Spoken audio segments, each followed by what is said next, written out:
Εδώ είμαι. Μάρτης είναι του 2025 και επιτέλους το 368 ήρθε και στα δικά μας χέρια. Ένα μηχανάκι πολύ αναμενόμενο στην ελληνική αγορά και όχι μόνο, που μάλλον θα κάνει καλές πωλήσεις. Πρόκειται για μια μοτοσικλέτα η οποία παντρεύει δύο κόσμους, τις μοτοσικλέτες scooter και τις μοτοσικλέτες adventure. Ο λόγος και η χρηστικότητα προφανώς είναι για αυτούς που μπορούν να έχουν ένα μόνο μηχανάκι και όχι δύο. Με αυτό θα κινηθούν, με αυτό θα πάνε εκδρομή, με αυτό θα κάνουν οτιδήποτε άλλο, και για αυτούς που θα το χρησιμοποιήσουν σε χωμάτινους δρόμους για να πάνε στη δουλειά τους και να κουβαλήσουν πράγματα αντίστοιχα.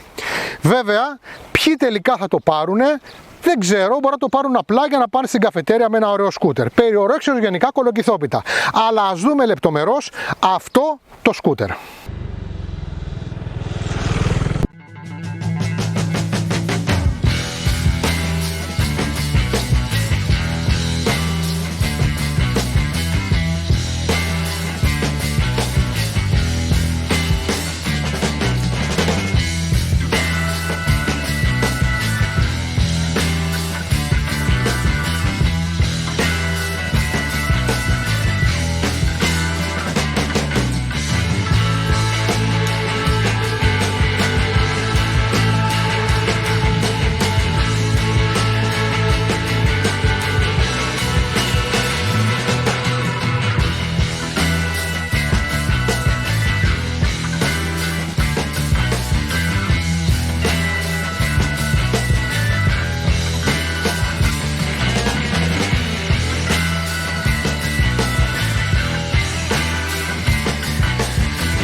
Μαζί μας λοιπόν, φίλες και φίλοι, είναι ο Μανώλης. Μανώλη, καλώς ήρθες. Να σε καλά, χάρηκα.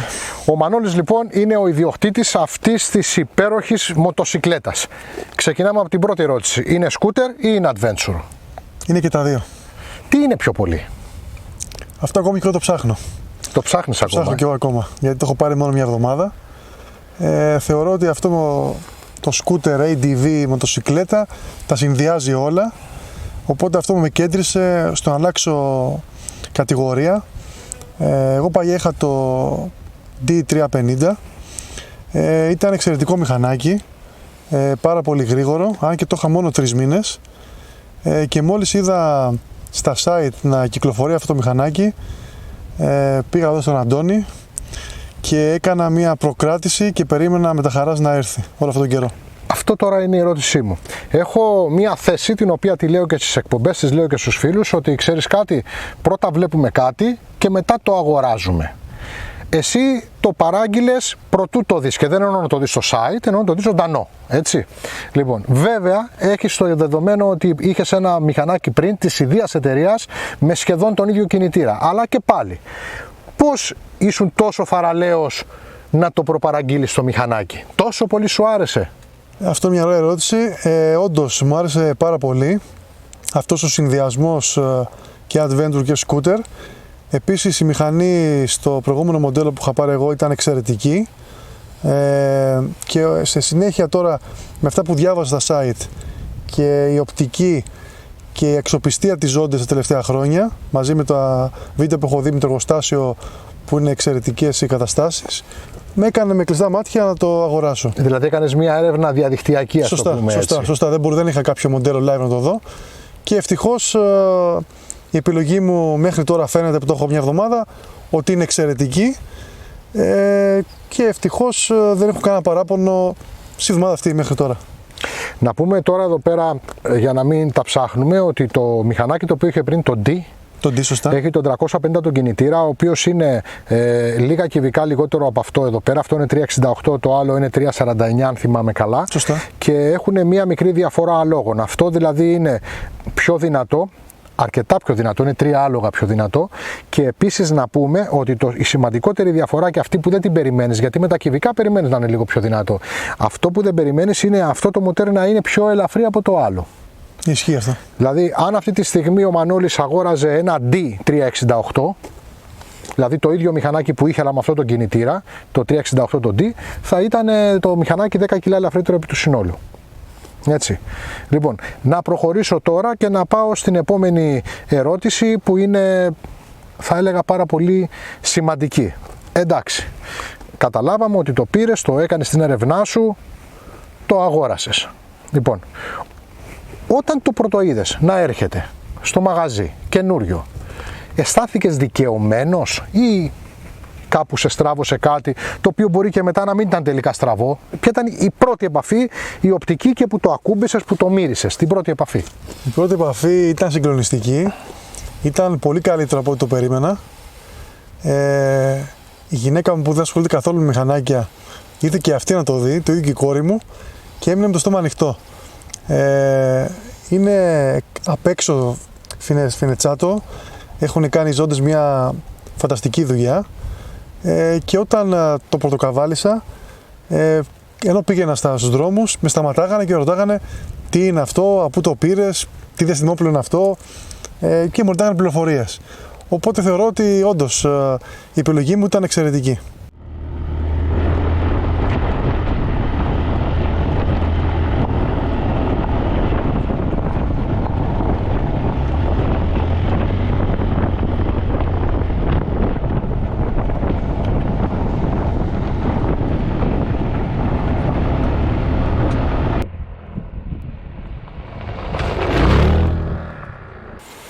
Λοιπόν, Ζόντες 368G, μία μοτοσικλέτα που θα της κάνουμε μία περίληψη. Για όποιον θέλει να δει παραπάνω πράγματα, υπάρχει το κεντρικό βίντεο στο YouTube, το οποίο είναι στα αγγλικά αλλά έχει ελληνικούς υπότιτλους. Αλλά για να κυλήσει αυτό το βίντεο, να πούμε τα εξής. Πρόκειται για μία μοτοσικλέτα άρτια εξοπλισμένη, η οποία είναι σχετικά μεγάλου μεγέθους, δεν είναι βαριά ιδιαίτερα και μπορεί άνετα να κυκλοφορήσει και μέσα στην πόλη, αλλά και να περάσει και ένα χωμάτινο μονοπάτι. Προφανώς τα σκούτερ τα adventuroειδή δεν είναι για να κάνεις enduro. Ελπίζω να το καταλαβαίνουμε αυτό, αλλά είναι για να περάσεις άνετα από ένα χωμάτινο μονοπάτι. Λοιπόν, ξεκινώντας από μπροστά, να πούμε τι έχουμε. Έχουμε ένα πλήρες πιρούνι, το οποίο ανεβαίνει μέχρι πάνω, ανάποδο, το οποίο είναι και ρυθμιζόμενο. Ρυθμιζόμενο είναι και το πίσω αμορτισέρ, το οποίο έχει φιαλάκια αζότου. Τα πίσω αμορτισέρ μάλλον που έχουν φιαλάκια αζότου. Έχουμε μία οθόνη TFT 8 ιντσών, η οποία έχει αρκετή πληροφορία, έχει όλες τις τυπικές πληροφορίες, έχει δύο προγράμματα, το Eco και το Sport, και υπάρχει και η δυνατότητα, επειδή το μηχανάκι κινείται στο χώμα, να απενεργοποιήσεις και το ABS μπροστά και το ABS πίσω, αλλά και το Traction Control. Έχει δηλαδή ένα καλό manual επί της μοτοσικλέτας. Η ζελατίνα μετακινείται χειροκίνητα πάνω κάτω.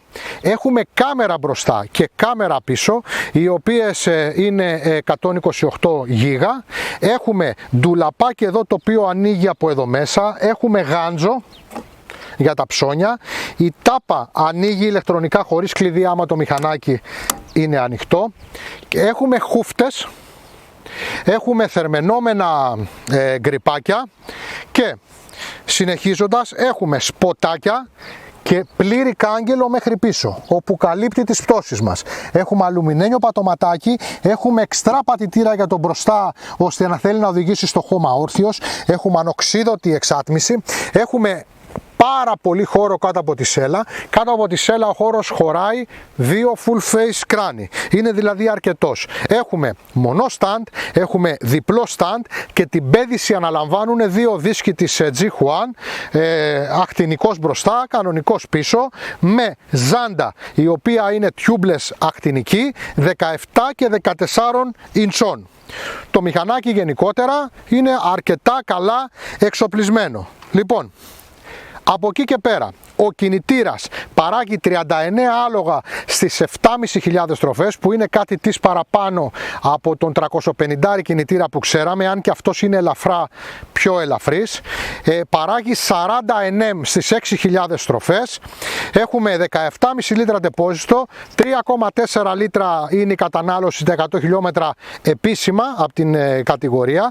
Και επίσης να συμπληρώσω ότι στον εξοπλισμό του χώματος έχουμε από κάτω κάτω και κάγκελα. Όχι κάγκελα, συγγνώμη, έχουμε ποδιά, αλουμινία ποδιά από εδώ κάτω.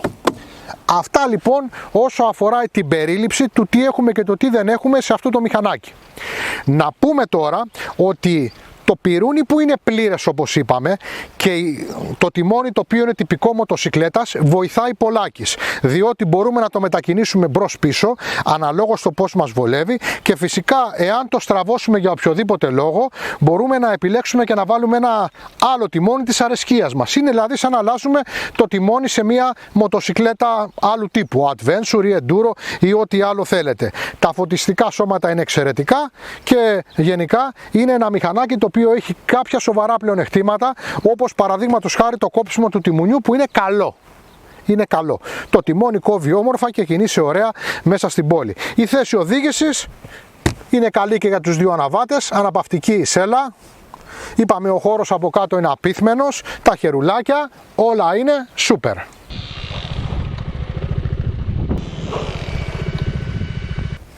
Μανώλη, είδα σημάδια εδώ πέρα στη σέλα από παπούτσια. Ανεβαίνεις με το πόδι από πίσω. Όχι, ανέβηκα την κόρη μου το πρωί. Α, η κόρη σου ανέβηκε. Γιατί είναι step through. Ξέρεις, πρέπει να μπω μπροστά. Είναι λίγο ψηλό να πας το πόδι από εκεί πέρα. Δηλαδή, πρέπει να είσαι εκπαιδευμένος να το κάνεις αυτό το πράγμα. Εντάξει, είμαι στο ναυτικό, εδώ έχεις πολύ εκπαίδευση. Λοιπόν, θα σου πω τώρα, εγώ το μηχανάκι τώρα εν ολίγης, ξεκάθαρα είναι σκούτερ. Ξεκάθαρα έχει πάρα πολύ καλή δυνατότητα να περάσει από οποιοδήποτε χωματόδρομο. Θεωρώ δηλαδή ότι άνθρωποι οι οποίοι εργάζονται στα χώματα ή χρειάζεται να περάσουν κάποιο χωματόδρομο για οποιοδήποτε λόγο, τους κάνει πάρα πολύ. Πάρα πολύ, δηλαδή πάρα πολύ. Πας εγώ στα ζώα και να έχεις πίσω τα πίτουρα, τους κάνει πάρα πολύ. Είναι και πουλμούρ ταυτόχρονα. Θα πας και στην καφετέρια, σωστά, θα πιεις και τον καφέ, θα έχεις ένα ωραίο μηχανάκι. Είναι και καλά προστατευμένο, κάγκελα γύρω-γύρω και το ένα και το άλλο. Όπου σημαίνει ότι και να πέσεις κάτω, ρε παιδί μου, δεν θα βάλεις τα κλάματα. Και φυσικά το σημαντικότερο που το έχουν όλα τα ζώντες, έχει πλήρες πιρούνι. Πλήρες πιρούνι. Λοιπόν, οπότε έχω και εγώ στο βίντεο μου, δηλαδή έχω πάρα πολύ θετική άποψη. Όταν ήρθα να πάρω το μηχανάκι, που να σας σημειώσω εδώ πέρα, το μηχανάκι το πήραμε πριν από εσένα. Σωστά. Ναι. Δεν το περίμενα αυτό. Το πήραμε πριν Κάτι από εσένα, ναι. Ήρθα και σε είδα έτσι λίγο έτσι, είχες αυτό και έπαιζες με το ρολόι. Δηλαδή, ξέρεις, η προσπάθεια να το ζήσεις το καινούριο ήταν το ρολόι. Ρύθμισες το ρολόι και να πω την αλήθεια, μετά και εγώ που έκανα κάτι έτσι και έψαχνα, γιατί έπρεπε να δείξω το ρολόι αυτό, λέω θα το χαλάσω το κοπελιού το ρολόι και το πρώτο πράγμα που έκανε, έφτιαχνε το tablet πια, δεν υπάρχουν πια ρολόγια. Θα του χαλάσω το ρολόι. Αλλά βλέπω ότι το έκανες και advance, έχεις βάλει εδώ πέρα και χρυσό σιρίτι γύρω-γύρω. Αυτό τώρα έγινε. Τι να λέμε τώρα, έγινε. Τι να πω. Εν πάση περιπτώσει, θέλω να μου πεις. Τώρα θέλω να μου κάνεις μία περίληψη σχετικά με αυτά που βλέπεις στο μηχανάκι θετικά και φυσικά αν βλέπεις κάτι αρνητικό για οτιδήποτε υπάρχει πάνω στο μηχανάκι. Είτε από τους χώρους, είτε από το μοτέρ, είτε οτιδήποτε. Πες μου ό,τι θέλεις να πεις. Ό,τι θα έλεγες σε ένα φίλο που θα σε ρωτούσε τώρα σε ένα καφενείο τι λέει ρε παιδί μου το μηχανάκι που αγόρασες, αξίζει, δεν αξίζει, τι. Λοιπόν, το μηχανάκι καταρχήν είναι πόλεως. Δεν χώνεσαι να περάσει αυτοκίνητα τόσο πολύ πιο εύκολα όσο το 3D50. Κόβει όμως αρκετά το τιμόνι. Κόβει το τιμόνι αρκετά όμως.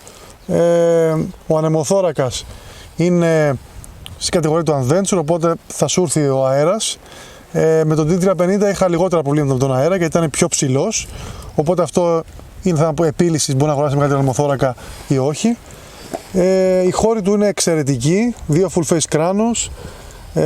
Οπότε είναι το μεγαλύτερο στην κατηγορία του θεωρώ.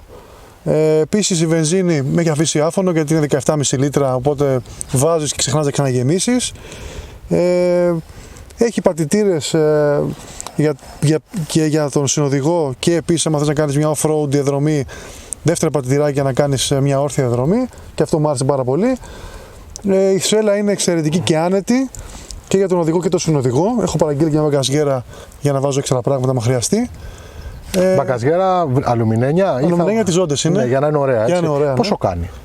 Κάνει γύρω στα 120 σχάρα και κάνα 180 μπαγκαζιέρα. Αλουμινένια ένα σημαίνια είναι, οπότε θα δίνει το μηχανάκι. Ναι, γιατί να βάλεις τώρα την πλαστική είναι λίγο. Όχι, δεν θα το κάνω κι εγώ αυτό. Από πλευράς τώρα μηχανικά είναι γραμμικός ο ήχος που βγάζει και ο κινητήρας του. Έχει ωραίο reprise, μου άρεσε εμένα. Έχει θερμαινόμενα grip που αυτό για μένα δεν είχα ποτέ ξαναδεί στη ζωή μου. Είναι εξαιρετικό για το χειμώνα. Το ίδιο και οι χούφτες που έχει έξτρα οι χούφτες. Έχει tips για να βάζεις εδώ τα κράνη για τα ψώνια και ό,τι άλλο χρειαστεί. Γενικά η οθόνη είναι απίστευτη, φωτεινότητα τεράστια, έχει πολλές λειτουργίες για το μηχανάκι. Κάτι αρνητικό, να σου πω την αλήθεια, εκτός από τον αέρα που μπορεί να σου έρθει, επειδή είναι μικρή η μεμβράνη, δεν θα έλεγα ότι έχω... Κοίταξε, από τη στιγμή που δεν παίρνεις καθαρό αιμό και παίρνεις μουλάρι, δηλαδή είναι ένα σκούτερ το οποίο έχει γονίδια από adventure πάνω, αναμενόμενο είναι ότι θα έχεις κάποιες απώλειες. Παρά αυτά, να πω ότι το πάτωμά του δεν σου πετάει νερά. Όχι. Δηλαδή δεν είναι τα πόδια μέσα, δεν τρως τον αέρα, δεν τρως τα νερά. Και να σου πω και κάτι, δεν είναι, καλή είναι σχετικά η κάλυψη από τον αέρα. Γενικά είναι ένα μηχανάκι το οποίο έχει καλό εξοπλισμό. Αυτό που θέλω τώρα να σου πω για τις αναρτήσεις, επειδή τις αναρτήσεις εγώ τις βρήκα καλές πολύ. Εσύ? Τις αναρτήσεις μου τις ο Αντώνης, ο μηχανικός μας. Θεωρώ ότι έτσι όπως είναι τώρα ρυθμισμένες είναι καλές, τα χτυπήματα και αυτά. Δεν έχω κάποιο πρόβλημα. Αν θες πιο μαλακές, πιο σκληρές, υπάρχουν εδώ πέρα να το ρυθμίσεις.